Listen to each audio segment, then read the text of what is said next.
Hello, my friends, my neighbors, my compatriots, patriots, netizens, citizens of the world. Hello to everyone who can hear my voice and have found my channel, R Stone Beats. First off, let me say thank you for finding my channel. I'm a new content creator. Um, I do opinion pieces.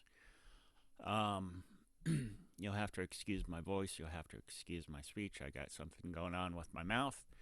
So thank you for bearing with me as I do content.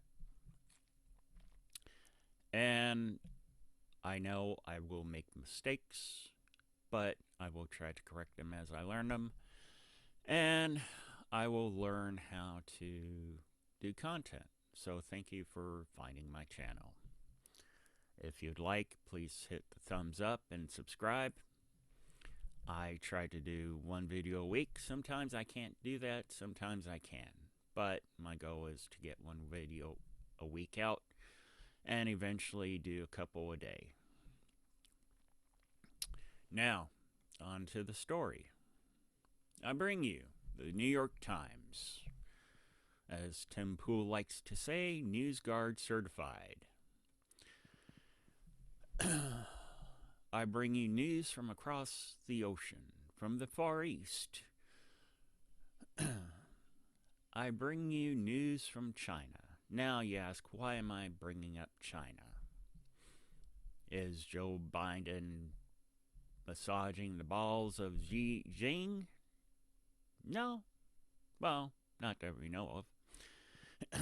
Is he giving him a happy ending? Well, probably. At least, probably Hunter is. No, I bring you protests happening in China due to the Coof that has been going on now for how many years now? As I said, I bring you the New York Times, the gray lady of news outlets. NewsGuard certified. Again, as Tim Pool says. Article: China protests break out as COVID cases surge and lockdowns persist. Brought to you by Vivek Shankar. I hope I said that right. Dated November 28th, 2022. After a weekend of confrontations between officials and demonstrators, a video of two sites in Shanghai and Beijing showed a heavy security presence. Here's the latest on the situation. Lift the lockdown, the protesters screamed in a city in China's far west. On the other side of the country, in Shanghai, demonstrators held up sheets of blank white paper, turning them into implicit but powerful signs of defiance. One protester, who was later detained by police, was simply carrying only flowers. On the weekend, protests against China's strict COVID restrictions ricocheted across the country in a rare case of nationwide civil unrest. On Monday, one group supporting the protesters issued online calls for limited numbers of protesters and demonstrators to gather at the People's Square in Shanghai and near a subway stop in northwest Beijing in the evening. But video shared from the two sites, identifiable from the buildings and signs in the background, showed a heavy security presence with police buses and cars lining the streets. In the eastern city of Hangzhou, a crowd of people gathered at a shopping mall but were closely watched by an even larger group of uniformed police officers. A woman was screaming as several of the officers took her away, according to videos circulating online. Onlookers shouted at the police. Some demonstrators this weekend had gone so far as to call for the Communist Party and its leader, Xi Jinping, to step down. Many were fed up with Mr. Pu, who in October secured a precedent-defying third term as the party's general secretary, and his zero COVID policy, which continues to disrupt everyday life, hurt livelihoods, and isolate the country. The Chinese government on Monday blamed forces with ulterior motives for linking a deadly fire in the western Zhejiang, I hope I said that right, region to strict COVID measures, a key driver as the protests spread across the country. The 1.4 billion plus residents of China remain at the mercy of the stringent policy. It is designed to stamp out infections by relying on snap lockdowns of apartment buildings and sometimes whole cities or regions, as well as forcing lengthy quarantines and a litany of tests on residents. Outside China, the rest of the world has adapted to the virus and is near normalcy. Take soccer's premier event, the World Cup. Thousands of people from across the globe have assembled in Qatar and are cheering on their teams, shoulder to shoulder, without masks, in packed stadiums. China's approach won praise during the beginning of the pandemic, and there is no doubt it has saved lives. But now that approach looks increasingly outdated. Almost 3 years after the coronavirus emerged, the contrast between China and the rest of the world couldn't be starker. Here's what you need to know about the situation in China. A deadly fire in China's far west has infuriated protesters. The news spread fast on the Chinese internet. 10 people died on Thursday after a fire in an apartment building in Umqua, I don't think I said that right, the capital of Xinjiang. I still don't think I said that right. A region of 25 million people that had been under lockdown for more than 3 months. The region has previously been the spotlight over China's mass internment of its Muslim population.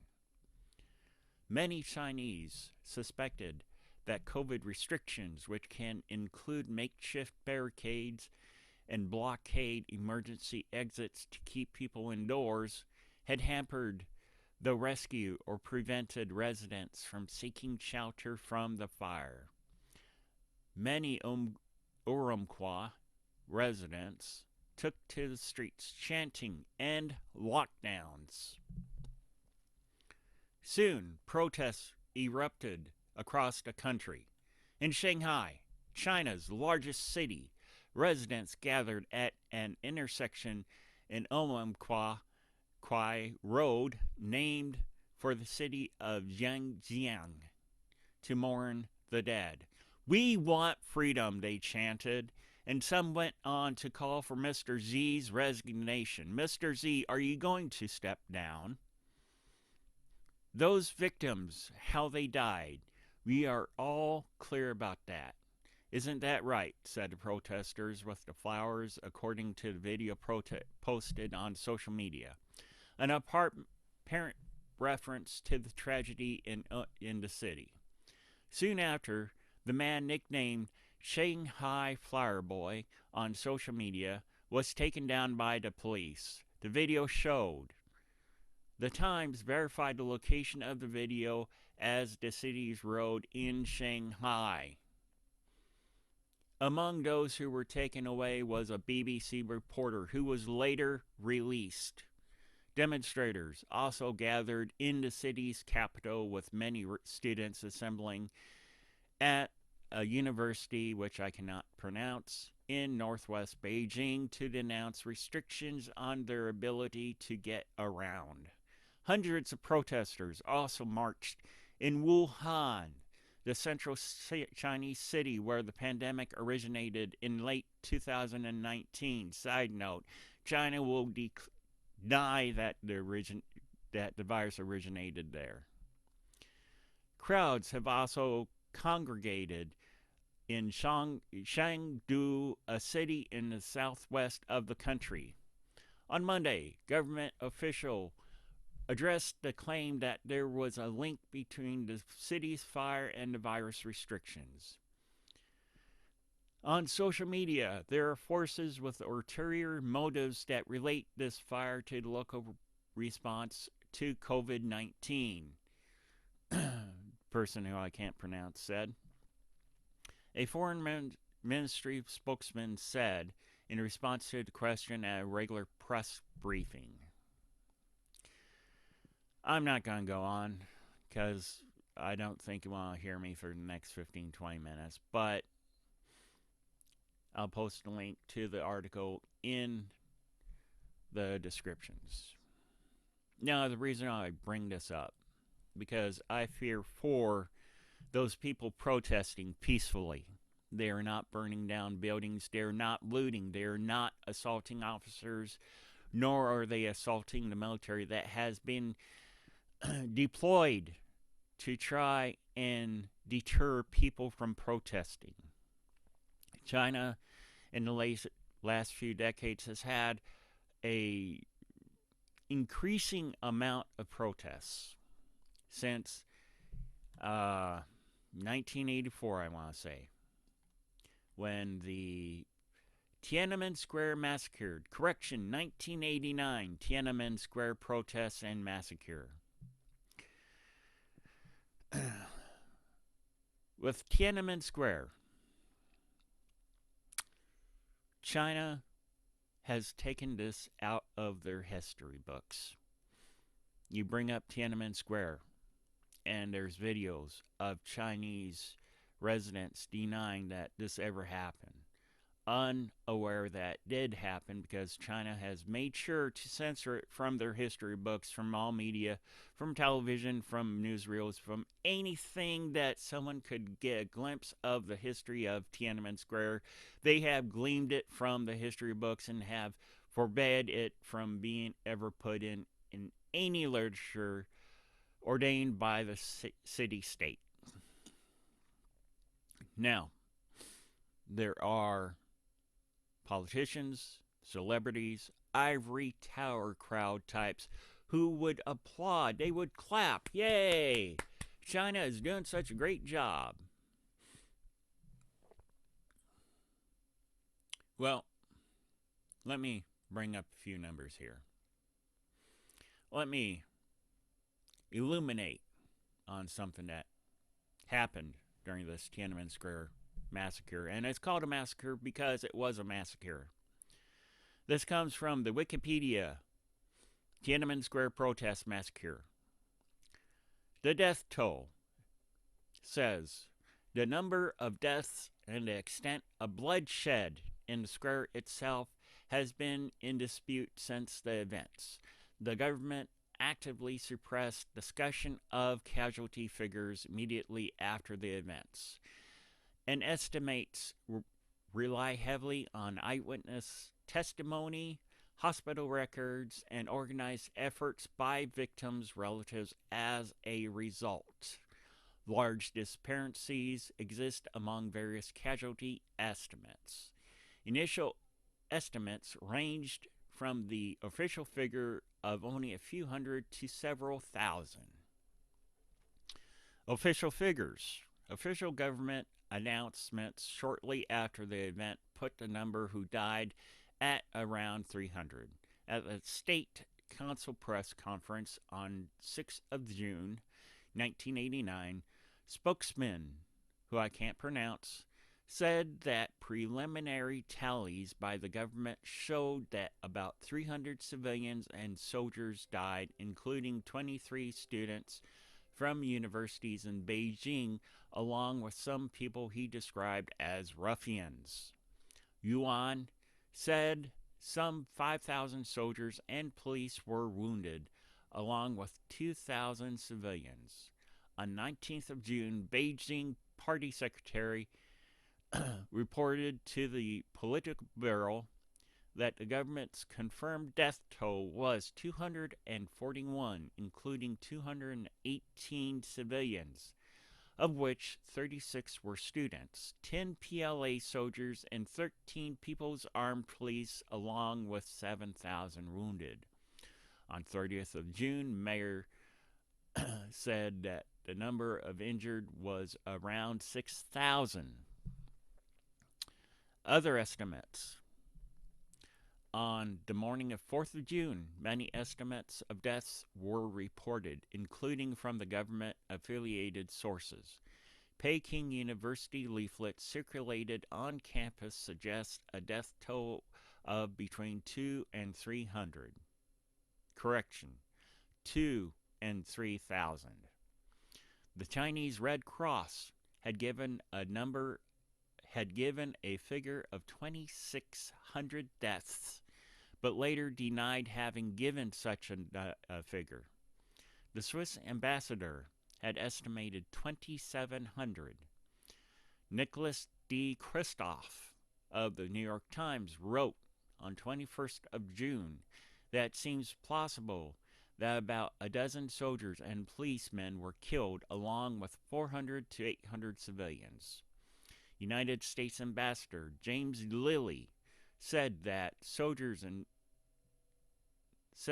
based on visits to hospitals around Beijing, a minimum of several hundred had been killed. A declassified National Security Agency cable filed on the same day estimated 180 to 500 deaths up to the morning of 4th of June.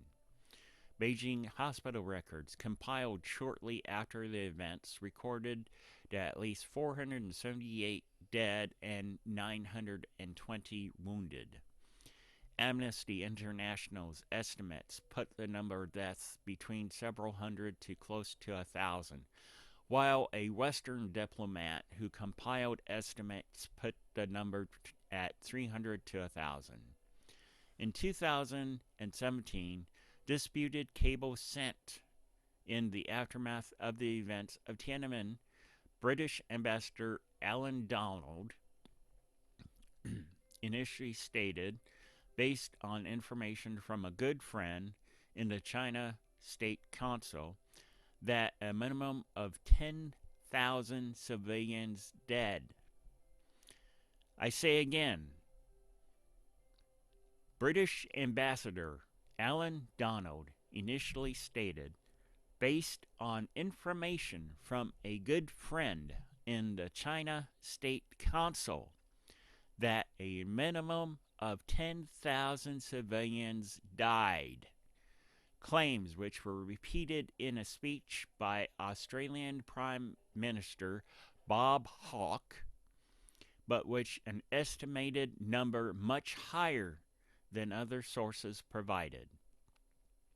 After the declassification, former student protest leader Fang, I can't pronounce his name, sorry, pointed out that Donald later revised his estimate to 2,700 to 3,400 deaths, a number closer to other estimates.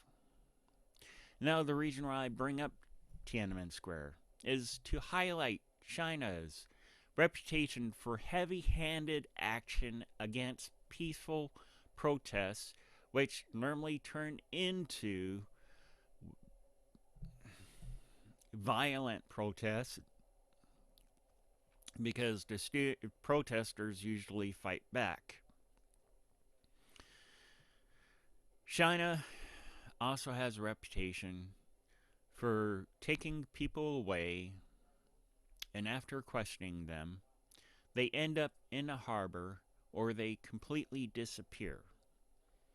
Now, you can pretty much imagine how China makes them disappear.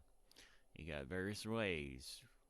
which I won't go into because I don't want to be censored by the YouTube algorithms, and I'm trying to keep this somewhat family friendly. My question for everyone who likes to protest here in the States and who proclaim they're on the side of the human rights, how come you're not protesting against China? Yes, we do have, there is stories and reports of law enforcement sometimes stepping over the bounds after getting Molotoved or getting uh, fireworks launched at them, uh, firework mortars launched at them, bottles of acid thrown on them, um, vehicles being firebombed, cities being burned down. How come you're not protesting against China's heavy handed action? Is it possibly because most of the people protesting here in the States who burn down city blocks, who cause millions in destruction, are communists? You know who you are. Is it possible that you would be the first to happily wear the communist emblem on your shoulder as a unification with the communists who would love to take over this country, who would love to destroy this country? How come you're not applauding those Hong Kong protesters, those several years ago, who were singing the American national anthem, who were waving the stars and stripes? I mean, I saw one video of a American woman going up to a Hong Kong protester telling them that they should stop protesting because they were in the best country in the world.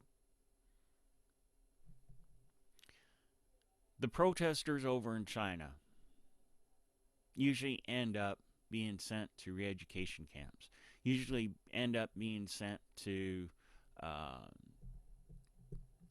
gulags, China's version of the gulags, who end up getting electrodes attached to very intimate parts of their bodies and having the voltage turned on, who end up walking into a interrogation room with a full set of teeth and walking out with a couple of teeth missing. This is not stuff of fiction that China does to the protesters. Here in America, if protesters burn down city blocks, hey, you got the vice president forming a legal fund for them. You got leftists, liberal lawyers lining up outside the police station to make sure that the protesters don't get charged for murder or for looting or for burning down buildings. And I'm sorry, I didn't mean to go into a rant about the differences between American protests and the protests that happen in China, but there is a stark contrast to the two. Now, there are politicians, like I said, and there are ivory tower crowds who would happily throw on the CCCP armband and happily bow down to their Chinese overlords if China were to ever invade America. Anyways, like I said, I didn't mean to turn this into a rant. And, well, in my opinion, I hope those protesters tear down that Chinese government bureaucracy, that Chinese torture mill that has for so long spied on its own citizens, even for uttering the word Tiananmen Square. And it still happens. Um, Chinese celebrities, business people, and activists who disappeared after speaking out about the Communist Party or powerful people. From the Insider, dated November 18th, 2021. Katie Bailvik, I hope I said that right, because I really like this article.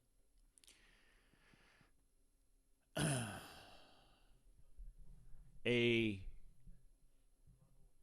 tennis star disappeared after she spoke out. And again, I hope I get this name right. Peng Shuai went missing after she said she was sexually assaulted by a top Chinese politician.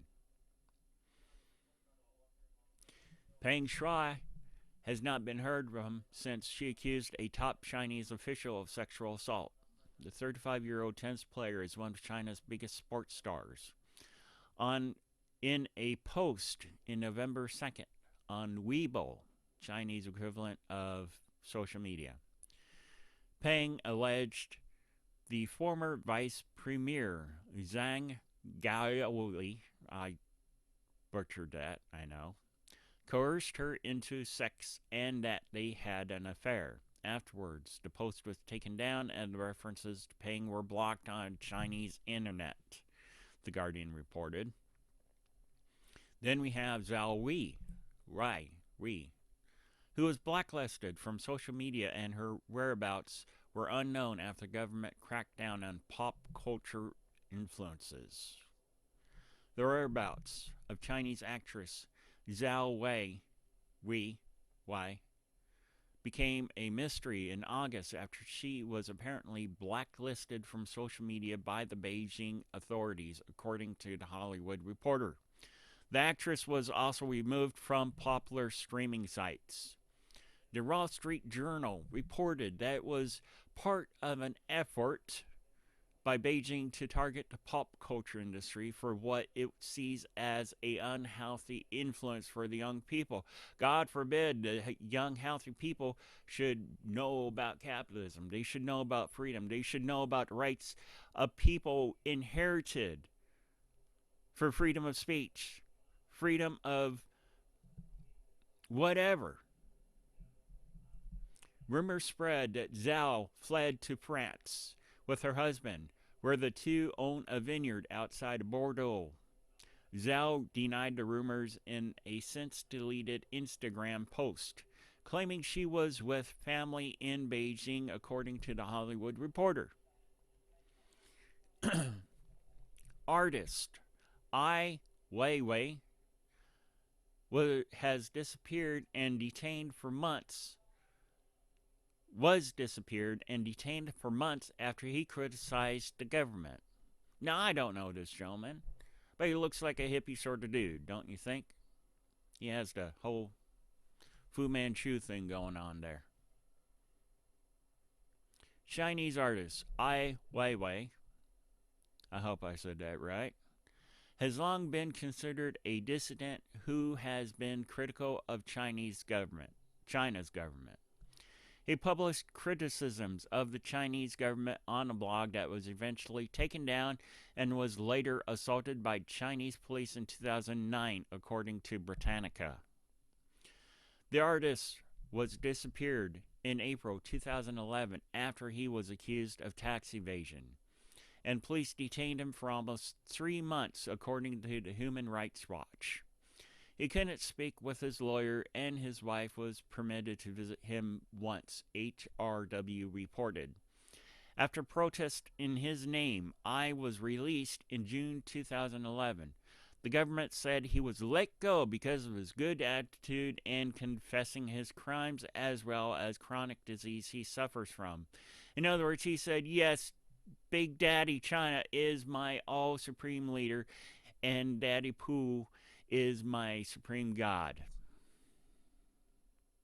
E-commerce billionaire Jack Ma disappeared from public view after he criticized the Chinese financial industry. Jack Ma, a profile Chinese entrepreneur and commerce billionaire, disappeared from public view after he criticized the Chinese financial industry in October 2020 speech in Shanghai. Days later, the Chinese government ordered probes into Ma's company, Alibaba and the Ant Group, and tightened regulations. It has seen as an attempt by the government to regain control over tech giants that wield economic and political power. After vanishing for over 2 months, the entrepreneur reappeared in January of 2021, video that made no mention of his disappearance. Forbes contributor George Calhoun said Ma was uncharacteristically flat and subdued in the video. Subsequent sightings of Ma was scattered and unconfirmed, and the Financial Times later reported Ma was merely lying low. In October 2021, Ma was seen in Spain taking his first trip outside of China since the fallout from the government began. Billionaire businesswoman Whitney Duan vanished and wasn't heard from for 4 years until her ex-husband, tycoon Desmond Shum, was about to publish a book on corruption in China.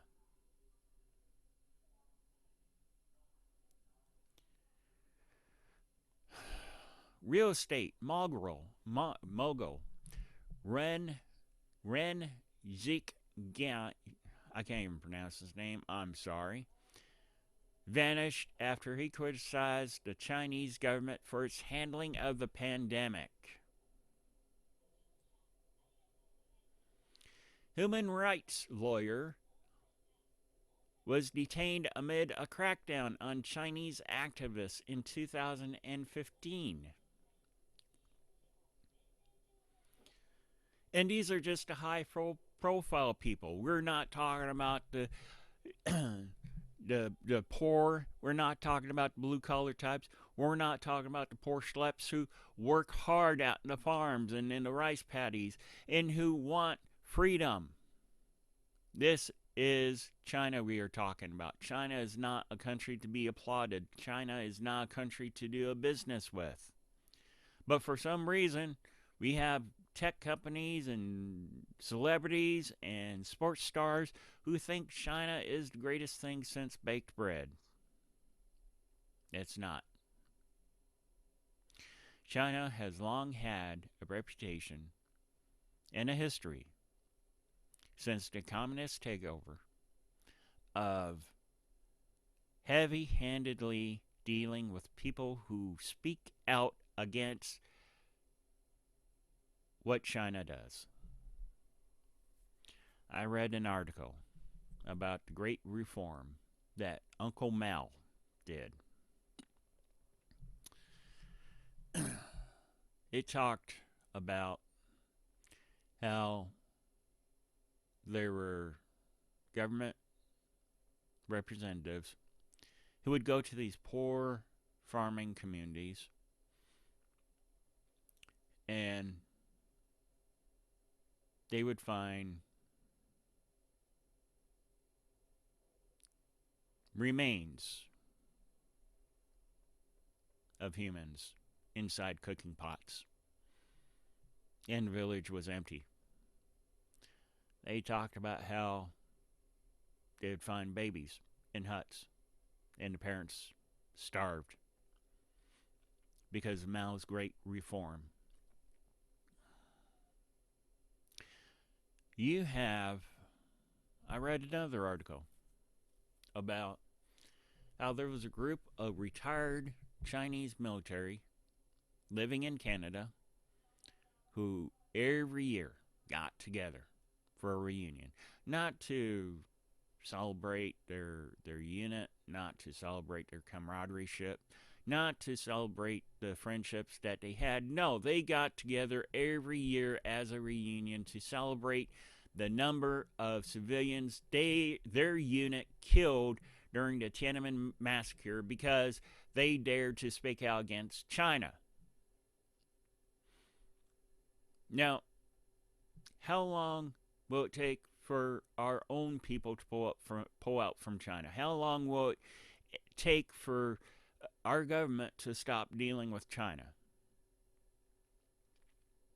It'll probably never happen. And I know this was probably a wet dream of mine. For us to pull out from China, stop sending China aid, stop supporting China in any way possible. But you got people on the internet, you got so-called trust fund socialists, trust fund communists who applaud the fact that China at a second's notice will come in and take people away because they dared to speak out against the party. Now, unbeknownst to these people who are applauding the Chinese heavy-handed dealing, if China were to ever step foot on American soil and try to invade, which they have invaded in a way, but I mean militarily, come in and try to take over state by state militarily, these people who are sitting there clapping, yay, China, they'd be the first to be taken off to internment camps. They would be the first to be taken to re-education camps. And they would probably be the first to be, how to put it, conveniently disappear and made an example of. I mean, hell, Feinstein. You talking about politicians. Hell, Feinstein had a Chinese spy as her driver for 20 years. And she was one of the first California politicians to sit there and endorse the Chinese and American city co-op thing, where they sat there in sister state, or sister cities is what I think it was called. You have a current Democrat sitting in Congress who dated a Chinese spy and who advised him on how to run his campaign. You know who he is. You know who you are, Mr. Politician from California, Democrat. This is not new. Chinese citizens standing up and protesting. It's starting to happen more and more. And honestly, I'm scared for these people. I feel sorry for them. But at the same time, I congratulate them. I applaud them for trying to take back their right to speak out against their government. Whereas you got people over here in America who are sitting there demanding that the government takes away your right to speech, your Second Amendment, your right to vote, your right for a secured election, by making sure that there's no shenanigans going on. Anyways, sorry to turn this into a big old political rambling and ranting, but if you got some time for whatever God you pray to, whatever deity you worship, pray for these people over in China who have finally had enough of this COVID shenanigans and want their freedom back. Anyways, if you like my opinions, if you like what I'm saying, give me a thumbs up. Let the algorithms know. I'm going to try and do another content later tonight. But thank you for listening, and have a safe night. Good night, America.